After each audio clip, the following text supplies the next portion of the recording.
വേദിയിലിരിക്കുന്ന ബഹുമാനരെ, എൻ്റെ പ്രിയപ്പെട്ട സുന്ദരി സുന്ദരന്മാരെ, ഇവിടെ വന്നപ്പോൾ നമ്മൾ ഏറ്റവും കൂടുതൽ കണ്ട ഒരു സെന്റൻസ്, ഏറ്റവും കൂടുതൽ ആഘോഷിക്കപ്പെട്ട ഒരു സെന്റൻസ് എന്ന് പറയുന്നത് from the makers of Malikappuram എന്നുള്ളതാണ്. മാളികപ്പുറം എന്താണ്, ഇവിടുത്തെ തിയേറ്റേഴ്സിൽ അതുണ്ടാക്കിയ ഓണം എന്താണ് എന്നുള്ളത് നമ്മൾ മലയാളികൾ എല്ലാവരും കണ്ടതാണ്. പക്ഷെ മലയാളത്തിൽ മാത്രമല്ല, ഒരുപാട് അഭിമാനത്തോടെ ഒരു മലയാളി എന്നുള്ള രീതിയിൽ ഞാൻ അവിടെ ആന്ധ്രാപ്രദേശിൽ ഇരുന്നിട്ടും ഇത് ഒരുപാട് ആഘോഷിച്ചിട്ടുണ്ട്. അതൊരു ചെറിയ കാര്യമല്ല. ഇവിടെ ഉണ്ടായിരുന്ന അതേ സെൻസേഷൻ ആയിരുന്നു ഇത് അവിടെയും. ഞാനിപ്പോ കൂടുതൽ തെലുങ്ക് സിനിമകളാണ് ചെയ്യുന്നത്. എന്റെ ഏറ്റവും ആദ്യത്തെ തെലുങ്ക് സിനിമ അല്ലു അർജുൻ ഗാരു പ്രൊഡ്യൂസ് ചെയ്ത അവരുടെ ഓൺ ബാനറായ ഗീത ആർട്സ് ആണ് അവിടെ മാളികപ്പുറം റിലീസ് ചെയ്തത് തന്നെ. അത്രയും വലിയൊരു റിലീസായിരുന്നു, അത്രയും വലിയൊരു സെൻസേഷൻ ആയിരുന്നു.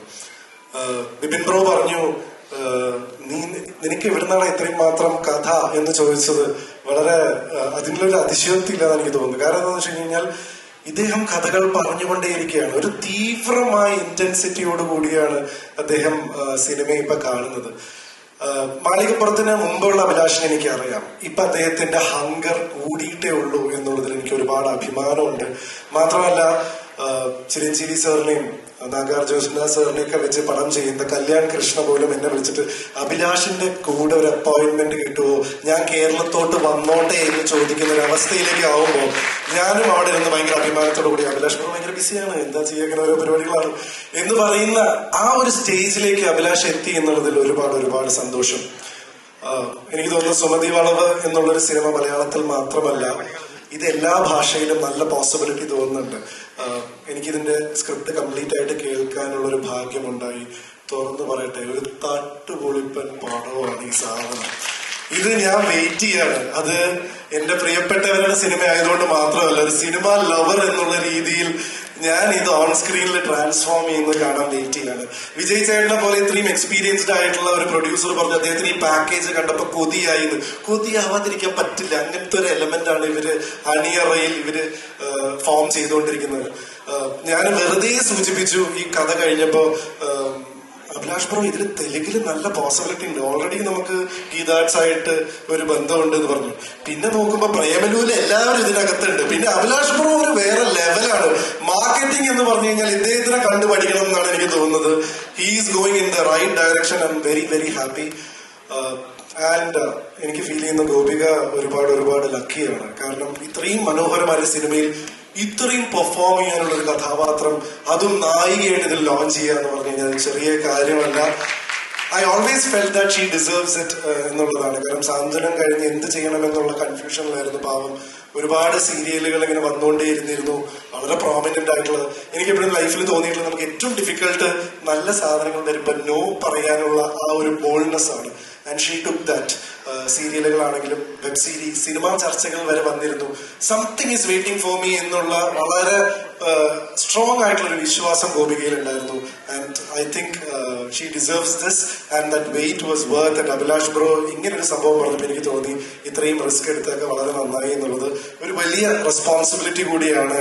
ഐ എം ഓൾസോ വെയിറ്റിംഗ് എത്ര മനോഹരമായിട്ടാണ് ആ ഒരു കഥാപാത്രത്തെ പെർഫോം ചെയ്യുന്നത് എന്ന് കാണാൻ വേണ്ടിയിട്ട്. ഒരു ചെറിയ രസകരമായിട്ടുള്ളൊരു സംഭവം ഉണ്ടായത് എന്താണെന്ന് വെച്ചാൽ, വിഷ്ണു ബ്രോനെ കാണാൻ വേണ്ടി ഞങ്ങൾ രണ്ടുപേരും കൂടി പോകുമ്പോൾ, പൊതുവെ ഗോപിക്ക് ഭയങ്കര ടെൻഷനുള്ള ആളാണ്. നിങ്ങൾ ഈ കാണുന്ന സാന്ത്വനത്തിൽ കാണുന്ന അങ്ങനെ ഒരു ആളെ അല്ല.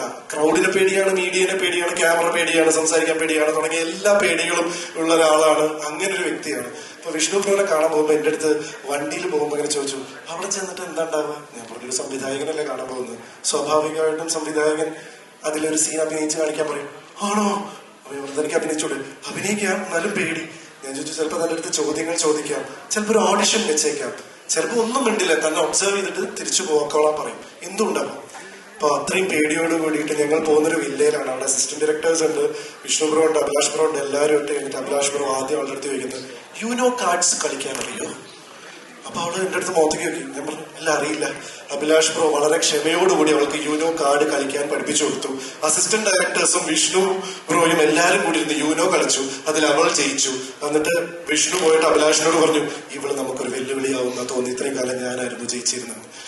എനിക്ക് മനസ്സിലായൊരു കാര്യം എന്താണെന്ന് വെച്ച് കഴിഞ്ഞാൽ, അത്രയും റിലാക്സ്ഡ് ആയിട്ട് സൂപ്പർ കൂൾ ആയിട്ടുള്ള ഒരു ടീമിന്റെ കൂടെയാണ് ഇവിടെ വർക്ക് ചെയ്യാൻ പോകുന്നത്. ഇതിന്റെ ഒക്കെ ഇടയിലും ഈ പ്രോഗ്രാമിന്റെ ഓർഗനൈസിങ്ങും പരിപാടികളൊക്കെ പുള്ളി ഓരോ യൂനോ കാർഡ് കളിക്കുമ്പോഴും ഇതിന്റെ പരിപാടികൾ അതിന്റെ സംഭവങ്ങളൊക്കെ കോർഡിനേറ്റ് ചെയ്യുന്നുണ്ട്.